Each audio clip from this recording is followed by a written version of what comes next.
అక్షరాలు కోటి పుస్తకాలు చెప్పలేని ప్రేమ అమ్మే కదా. అంతం లేని సొంతం పంతం లేని బంధం స్వార్థం లేని రూపం అమ్మే కదా.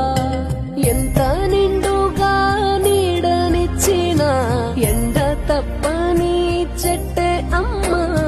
కంటి నిండుగా నీరే పొంగిన రెప్పముయని చూపే అమ్మ. తానో స్వర్గం తానో దుర్గం అని సాధ్యం తన మార్గం. వేల అక్షరాలు కోటి పుస్తకాలు చెప్పలేని ప్రేమ అమ్మే కదా. అంతం లేని సొంతం పంతం లేని బంధం స్వార్థం లేని రూపం అమ్మే కదా.